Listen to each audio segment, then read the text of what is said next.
Sex ஜிஹாத், corporate ஜிஹாத், வடக்கில் தீயாய் பரவக்கூடிய சம்பவம், தமிழ் பொக்கிஷம் உட்பட மொத்த சங்கிகளும் மத வன்மத்தை கக்கக்கூடிய சம்பவம், குற்றவாளியின் மனைவி கூறிய செய்தியின் மறுபக்கம், உண்மையான எஃப்ஐஆரில் என்னதான் இருக்கிறது, கைது செய்யப்பட்ட 7 பேர், லவ் ஜிஹாத் என்றால் அஸ்வின் எப்படி உள்ளே வந்தார், இந்து பெண்கள் புர்கா அணிந்த போட்டோ, செல்போன் முழுக்க வந்தது எப்படி, மாட்டுக்கறி சாப்பிட சொல்லி கட்டாயப்படுத்தினார்களா, என்னதான் நடக்கிறது மகாராஷ்டிராவில், இந்தியா முழுக்க இந்த சம்பவம் தீயாய் பரவுவது ஏன், இது மாதிரி இந்த செய்தி சம்பந்தமான முழுமையான விவரங்களையும் செய்தி ஆதாரங்களையும் இந்த வீடியோவில் பார்க்க போகிறோம். அதுக்கு முன்னாடி யாரெல்லாம் பேட்டை டிவியை சப்ஸ்கிரைப் பண்ணாமல் பார்க்குறீங்களோ அவங்க மறக்காமல் சப்ஸ்கிரைப் பண்ணிவிட்டு இந்த வீடியோக்களை உங்கள் நண்பர்களுக்கு அதிகமாக ஷேர் செய்யுங்க. டிசிஎஸ் நாசிக், இதுதான் இன்னைக்கு இந்தியா முழுக்க மிக முக்கியமான ஒரு தலைப்பு செய்தியாக மாறி போயிருக்கு. நம்மளுடைய சப்ஸ்கிரைபர் நிறைய பேர் கமெண்ட் பண்ணிகிட்டே இருந்தாங்க, பல பேர் பர்சனலாக மெசேஜ் பண்ணியிருந்தாங்க, இந்த டிசிஎஸ் நாசிக் பற்றி பேசுங்களேன், பல சங்கிகள் இதை வச்சு ஒரு மத வன்மத்தை பரப்பிட்டு இருக்காங்களே, குறிப்பாக இந்த தமிழ் பொக்கிஷம் மாதிரியான மறைமுக சங்கிகள் ஊசியில விஷத்தை, வாழைப்பழத்தில் விஷத்தை ஏற்றுற மாதிரி அப்படி ஊசியில விஷத்தை ஏற்றிக்கிட்டு இருக்காங்களே அப்படின்னு சொல்லி பல நண்பர்கள் இது சம்பந்தமா வீடியோ போட சொன்னாங்க. நிறைய சங்கிகள் கமெண்ட் போட்டாங்க, டேய் பாய் இதெல்லாத்தையும் பற்றி பேசுறியே, டிசிஎஸ் பற்றி பேசுவியாடா அப்படி இப்படின்னு சொல்லி ஆளுக்கு கமெண்ட் போட்டாங்க. இதை பற்றி மூடி மறைக்கிறதுக்கு நமக்கு எந்த ஒரு லாபமும் இல்லை. ஒரு தப்பு செய்தவன் அவன் இஸ்லாமியனா இருந்தாலும் யாரா இருந்தாலும் நம்ம பேட்டை டிவி தொடர்ந்து அதை அம்பலப்படுத்திக்கிட்டு தான் இருக்கும். இதை மூடி மறைக்கணும் எந்த ஒரு அவசியமும் இல்லை. ஃபர்ஸ்ட் அங்கே என்ன நடந்ததுன்றதை ஃபர்ஸ்ட் பார்த்துக்குறோம். டிசிஎஸ், டாடா கன்சல்டன்சி சர்வீஸ், அதாவது ஒரு டாடாவுக்கு சொந்தமான ஒரு ஐடி நிறுவனம், கிட்டத்தட்ட இந்த ஐடி துறை சார்ந்த ஒரு கால் சென்டர்னு சொல்லலாம். மகாராஷ்டிராவுடைய நாசிக் மாவட்டத்தில் இது இருந்துகிட்டு இருக்குது. ஒரு ஐடி கம்பெனி, அந்த ஐடி கம்பெனி தொடர்ந்து வேலை நடந்திருக்கக்கூடிய நேரத்தில் சமீபத்தில் ஒரு மாசத்துக்கு முன்னாடி மகாராஷ்டிரா காவல்துறையில் ஒரு பெற்றோர் போய் புகார் கொடுக்க போறாங்க. இந்த மாதிரி என்னுடைய மகளுக்கு ஒரு 20 to 23 வயசு அவங்க குறிப்பிடுறாங்க. அந்த பெண்ணோட பெயரோ அவங்களுடைய முழுமையான வயதோ எந்த ஒரு ஊடகத்திலையும் முழுமையாக குறிப்பிடப்படலை. அப்போ என் பொண்ணு வந்து அந்த கம்பெனியில் வேலை செஞ்சுட்டு இருந்தா, அவளை அங்கே வேலை செய்யக்கூடிய தானிஷ்னு சொல்லக்கூடிய ஒருத்தன் என் பெண்ணுக்கு பாலியல் ரீதியான துன்புறுத்தல் கொடுத்துட்டு இருந்தான், அவனுக்கு வந்து கட்டாயம் மதமாற்றம் பண்ண சொல்லி டார்ச்சர் கொடுத்துருந்தான், மாட்டுக்கறி சாப்பிட சொல்லி துன்புறுத்தினா, அப்படி இப்படின்னு சொல்லி பல்வேறு வகையான புகார்களோட போலீஸில் போய் ஒரு எஃப்ஐஆர் ஃபைல் ஆகுது. அந்த பெற்றோர்களும் ஏதோ ஒரு கட்சியோட பின்புலத்தில் இருக்கிறாங்க அப்படிங்கிறது வருது, தேவையில்லை, ஏதோ ஒரு பெற்றோர் புகார் கொடுக்குறாங்க.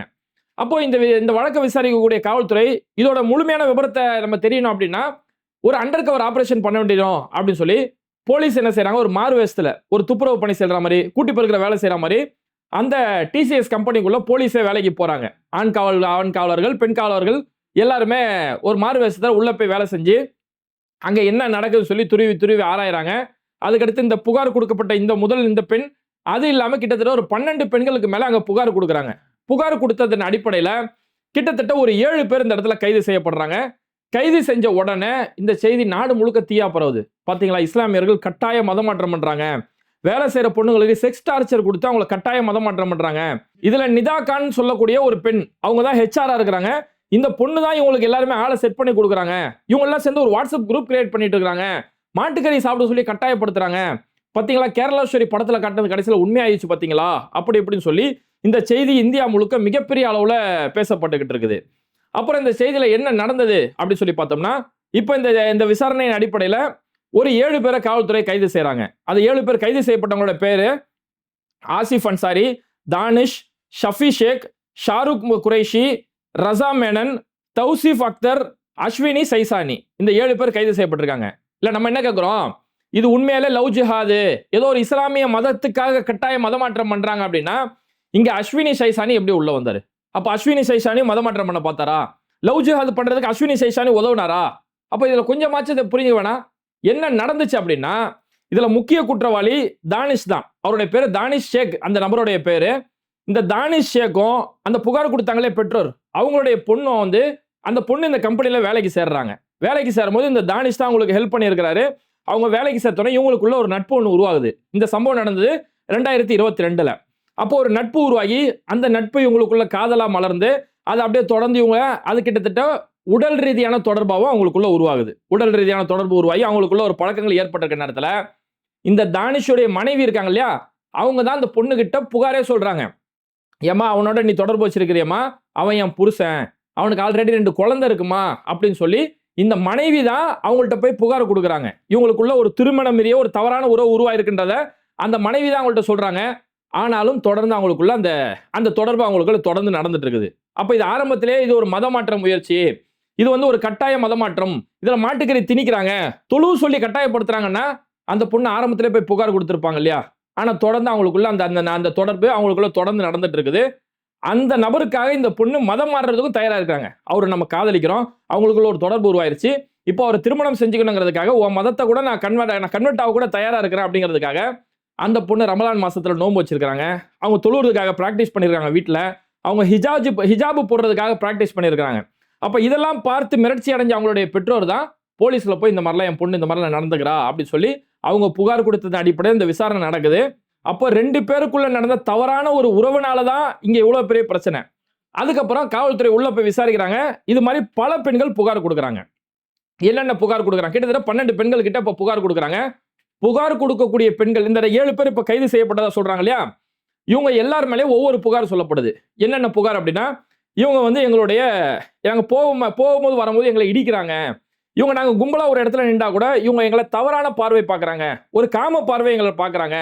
எங்களுடைய மார்பகங்களை உத்து உத்து பார்த்துட்டு இருக்கக்கூடிய ஒரு செயல்ல ஈடுபட்டுக்கிட்டு இருக்காங்க. எங்களுக்கு இந்த மாதிரி தொடர்ந்து இவங்க செக்ஸ் டார்ச்சர் இவங்க கொடுத்துட்டு இருக்காங்க. பர்சனலா நாங்க பேசும்போது கூட நீ ரொம்ப அழகா இருக்கிற, உன் உடல் ரொம்ப அழகா இருக்கு அப்படிங்கிற மாதிரியான இது மாதிரி தொடர்ந்து எங்களை இவங்க டார்ச்சர் கொடுத்துக்கிட்டே இருக்கிறாங்க.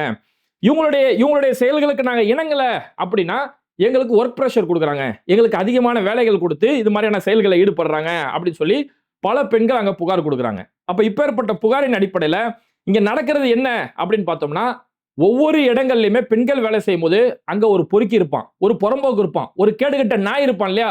அந்த மாதிரி இந்த நாய்ங்க அந்த மாதிரியான காரியங்கள் ஈடுபட்டு இருக்காங்க அப்படிங்கிறது புரியுது. அங்க புகார் கொடுக்கிற பெண்கள் எல்லாமே எங்களோட உடை, நாங்க ஒரு நல்ல Dress போட்டு வந்தாலும் எங்களை வந்து இவங்க ஒரு மாதிரி கமெண்ட் பண்ணிட்டு இருந்தாங்க. போகும்போது பல இடங்களில் இவங்க எங்களை தொட்டாங்க, எங்களை வந்து தவறான உற்று நோக்கக்கூடிய பார்வைகள் பார்த்தாங்க.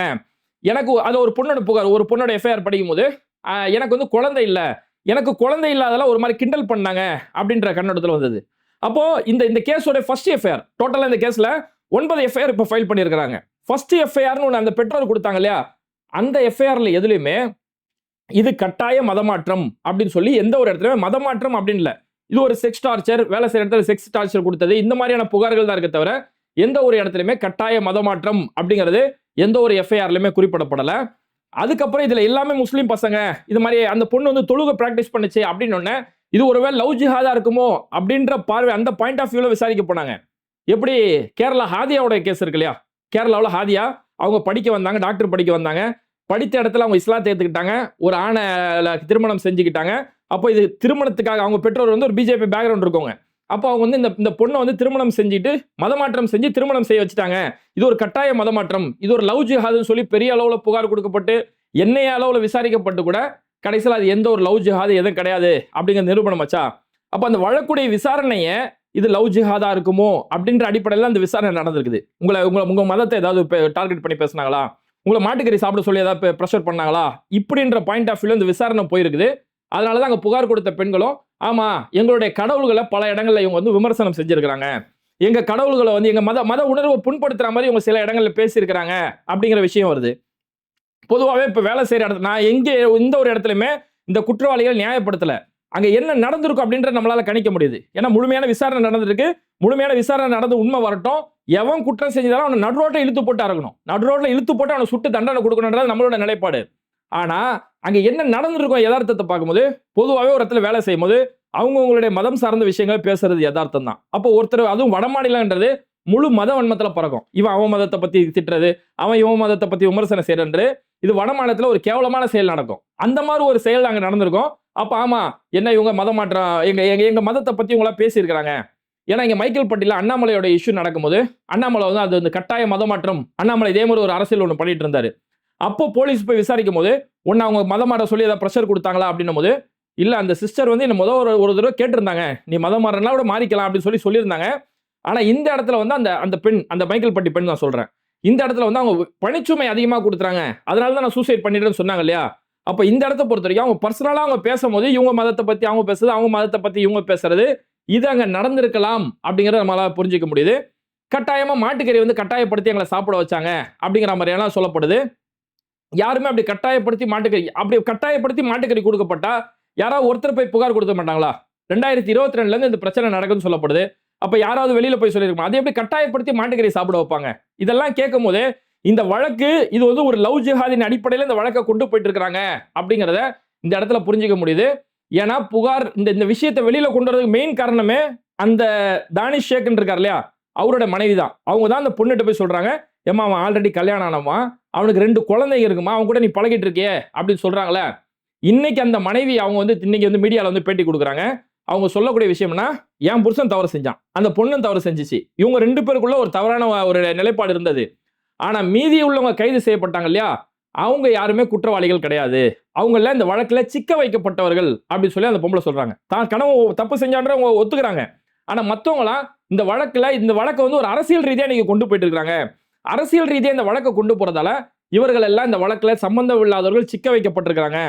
இந்த வழக்கு கூட இப்போ 2022 இருந்து பழக்கம். நான் என்ன சொல்றேன், இது பாலியல் துன்புறுத்தல் அப்படின்னு இருந்திருந்தா அவங்க 2022, 23, 24 எப்பயோ புகார் கொடுத்திருக்கலாம்.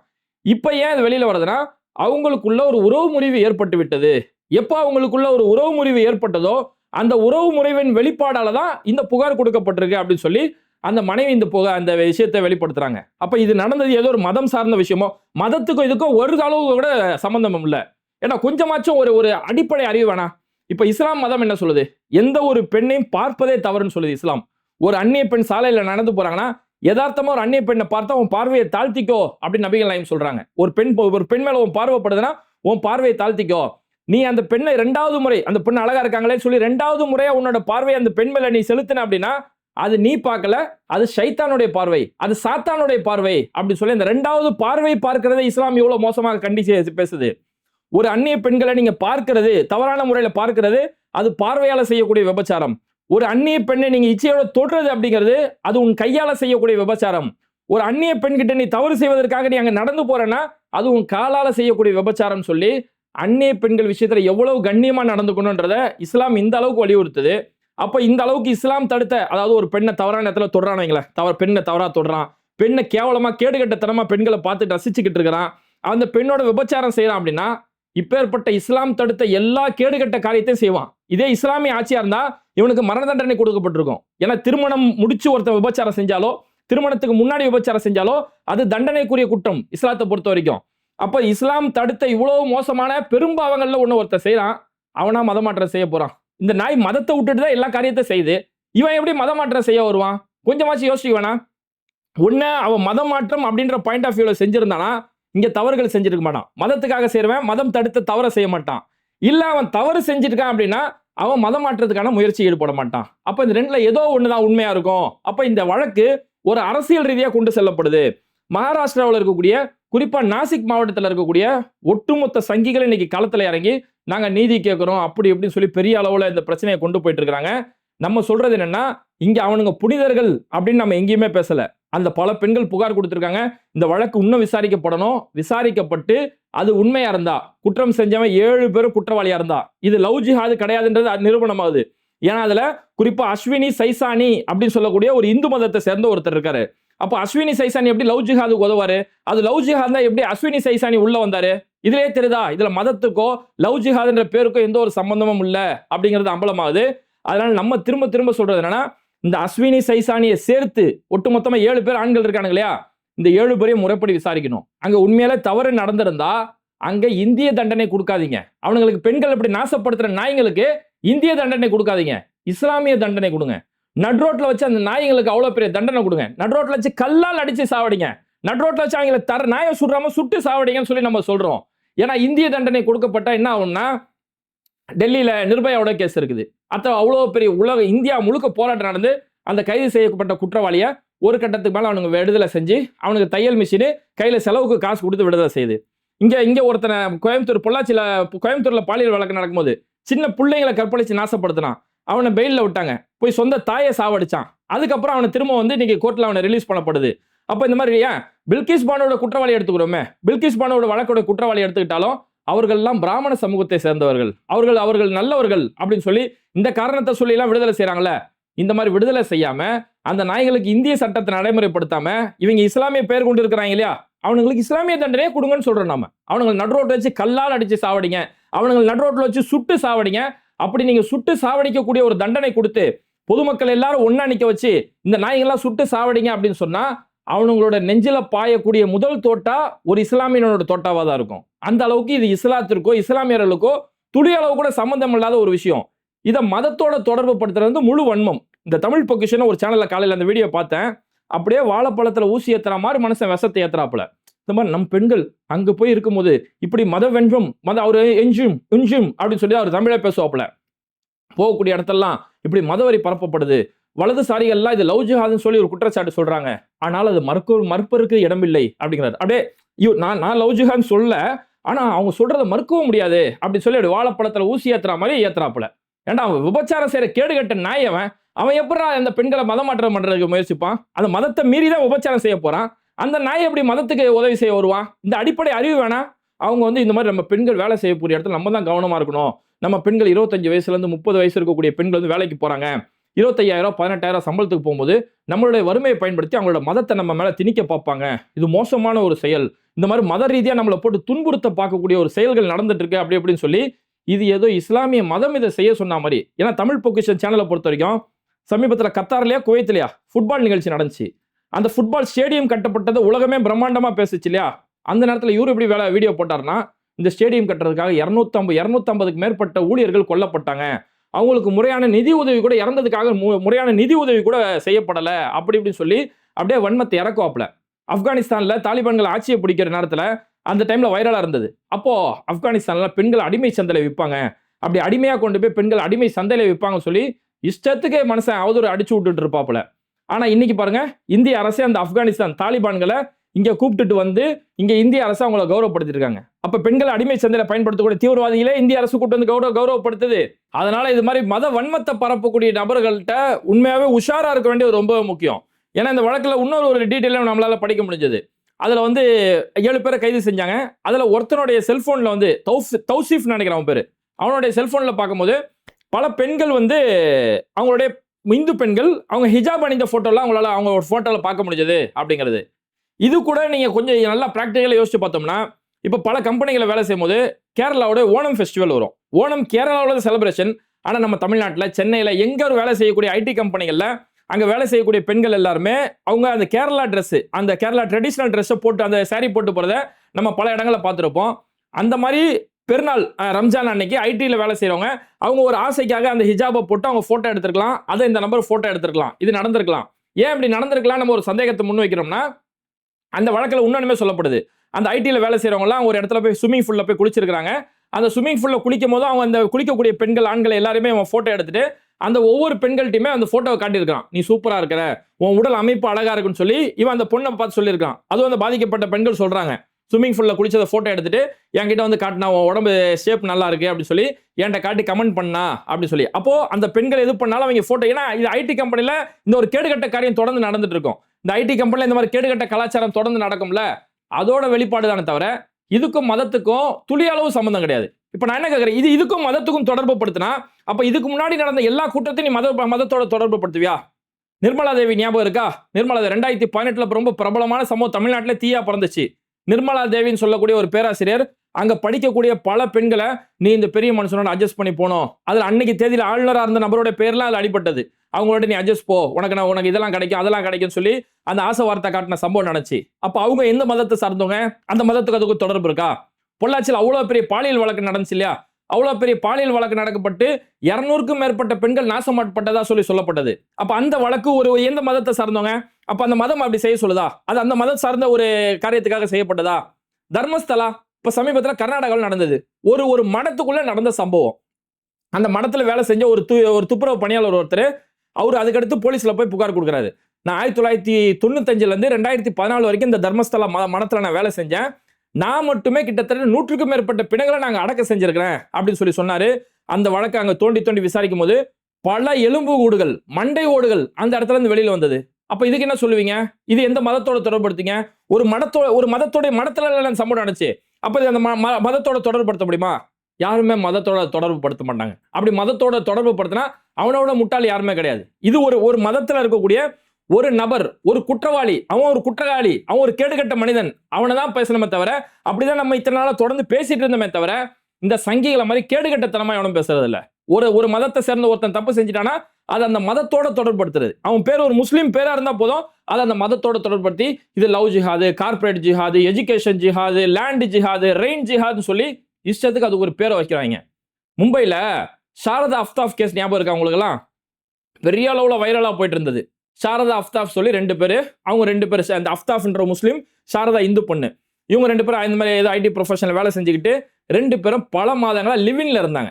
லிவின்றது இஸ்லாம் தடுத்த கேடுகட்ட ஒரு காரியம். லிவின்றது ஒரு விபச்சாரம் தான். திருமணம் செஞ்சுக்க மாட்டாங்க, ஒன்னா சேர்ந்து எல்லாம் பண்ணிப்பாங்க, எப்போ பிடிக்கல பிரிஞ்சு போயிடுவாங்களாம். அப்ப இது பேர் விபச்சாரம் இல்லாமன்னா இது பேர் என்ன? அப்ப இப்படி இஸ்லாம் தடுத்த ஒரு விபச்சாரத்தை காரியத்துல அஃப்தாப்ன்றவன் ஈடுபட்டான். 2 பேரும் ஒன்னா உட்காந்து மது இருந்தாங்க. அவங்க 2 பேருக்குள்ள சண்டை ஏற்படல, அடிச்சா அந்த பொண்ணு செத்து போயிருச்சு. செத்து போன பொண்ணை ஃப்ரிட்ஜில் வச்சிருந்தான். அதுக்கடுத்து அவன் அடக்கம் செய்ய போது மாட்டிக்கிட்டான். இது 2 பேருக்குள்ள நடந்த தனிப்பட்ட விவகாரம். 2 பேரும் குடிபோதையில் இருந்தாங்க, லிவின் சொல்லக்கூடிய கேடுகட்ட கலாச்சாரத்தில் இருந்தாங்க. ஆனா அங்க குற்றவாளியோட பெயர் அஃப்தாப் அப்படிங்கறதால இது லவ் ஜிஹாது, இது இந்த மாதிரி இஸ்லாம் இந்த மாதிரி பெண்களை நாசப்படுத்த சொல்லுது சொல்லி இதை கொண்டு போய் இஸ்லாத்தோட தொடர்பு படுத்துறாங்க பாருங்க. அந்த மாதிரி தான் இதுல இஸ்லாத்தோட தொடர்பு படுத்தக்கூடிய ஒரு வேலைகள் தொடர்ந்து நடந்துட்டு இருக்கு. நம்ம தொடர்ந்து சொல்றது என்னன்னா, இந்த வழக்கு உரிய முறையில் விசாரணை செய்யணும். இது யாரும் அரசியல் காரணங்களுக்காக இந்த வழக்கு விசாரிக்கப்படாம உண்மையாவே இது யார் குற்றவாளி அப்படிங்கிற பாயிண்ட்ல விசாரிக்கப்பட்டு அங்க உண்மையாவே இது மாதிரி பெண்கள் துன்புறுத்தப்பட்டிருந்தா, அவங்களை இது மாதிரி மதத்தின் பேரை சொல்லி டார்ச்சர் பண்ணப்பட்டிருந்தா அந்த குற்றவாளிகள் உரிய தண்டனை கொடுங்க. ஏன்னா இஸ்லாம் மதம் சொல்லுது, குர்ஆன் தெளிவா சொல்லுது, இந்த இஸ்லாத்தில் எந்த ஒரு கட்டாயமும் கிடையாது. கட்டாய ஜிஹாது மத மாற்றம் சொல்றாங்களே, இந்த இஸ்லாத்தில் எந்த ஒரு கட்டாயமும் நிர்பந்தமும் கிடையாது சொல்லி தான் இஸ்லாத்தோட குர்ஆன் அடிப்படை விஷயமா சொல்லுது. இந்த இஸ்லாத்தில் எந்த ஒரு நிர்பந்தமும் கிடையாது. நபிகள் நாயகம் அவங்களுடைய பொன்மொழி புகாரின்னு சொல்லக்கூடிய புத்தகம் இருக்கும். அந்த புத்தகத்துடைய முதல் ஹதீஸ், முதல் செய்தி என்னன்னா, இன்னமல் அமாலு பின்னியாத், செயல்கள் அனைத்தும் எண்ணங்களை பொறுத்தே அமைகிறது. யார் ஒருவர் இறைவனுக்காக ஹிஜ்ரத் செய்கிறாரோ அதுதான் இறைவனுக்காக அமையும். யார் ஒருவர் சொத்துக்காக, பெண்ணை அடைவதற்காக ஹிஜ்ரத் செய்கிறாரோ அது அந்த பெண்ணிற்காக, அந்த சொத்திற்காக தான் அடையுமே தவிர அது இறைவனுக்காக அமையாது. அப்போ எந்த இஸ்லாத்தை ஒருத்தர் பின்பற்றணும், இஸ்லாமிய நெறிப்படி வாழணும்னா அவர் இறைவனுக்காக செய்யணும். இந்த பொண்ணுக்காக நான் இஸ்லாத்தை ஏத்துக்கிறேன், இந்த காரணங்களுக்காக செய்யறேன், இவன் செய்யக்கூடிய கேடுகட்ட விபச்சாரத்துக்காக செய்யறேன்னா இதுல எப்படி இஸ்லாமிய உள்ள வரும்? இதுக்கு இஸ்லாத்துக்கு என்ன சம்பந்தம் இருக்குது? அதனால எங்கடா ஒரு கேப் கிடைக்கும், அதுக்குள்ள இஸ்லாமியர்களை தீவிரவாத பழி சுமத்தலாம், அவங்கள ஒரு குற்ற பரம்பரையை சித்தரிக்கலாம் சொல்லி தொடர்ந்து இது மாதிரியான அரசியல் சதி நடக்குது. அதனால இந்த இடத்துல உரிய விசாரணை செய்யப்படணும். உண்மையாவே அவங்க 7 பேர் குற்றவாளிகள்னா அவனுங்களை நடுரோட்ல நிக்க வச்சு அவங்களுக்கு உரிய தண்டனை, உச்சபட்ச தண்டனை கொடுக்கணும் அப்படிங்கறதுதான். இது என்னுடைய கருத்து மட்டுமில்ல, ஒட்டுமொத்த இஸ்லாமியர்களுடைய கருத்து இதுதான். இது மாதிரி வீடியோக்களை தொடர்ந்து பார்க்கறதுக்கு மறக்காம பேடை டிவியை சப்ஸ்கிரைப் பண்ணிட்டு இந்த வீடியோக்களை உங்க நண்பர்களுக்கு அதிகமா ஷேர் செய்யுங்க. இணைந்திருப்போம். மிஸ்டர் பர்ஃபெக்ட் மென் வெல்னஸ், திருமணம் ஆகக்கூடிய அனைத்து ஆண்களின் இல்லற பிரச்சனைக்கும் ஒரே தீர்வு. வயதான பலகினம், சுகர் பலகினம், இனி கவலை வேண்டாம். உலகில் முதல் முறையாக 26க்கும் மேற்பட்ட மூலிகை பொருட்கள் மிக நேர்த்தியாக பயன்படுத்தி ஹலாலான முறையில் தயாரிக்கப்பட்ட இயற்கை வயாகரா. 1,00,000க்கும் மேற்பட்ட திருப்திகரமான வாடிக்கையாளர்கள், 1000க்கும் மேற்பட்டோருக்கு குழந்தை பாக்கியமும் கிடைத்துள்ளது. நமது தமிழ்நாட்டில் துவங்கிய நிறுவனம் இன்று உலகம் முழுக்க பயணிக்கிறது. மேலும் விவரங்களுக்கு கீழுள்ள எண்ணை அணுகுங்கள்.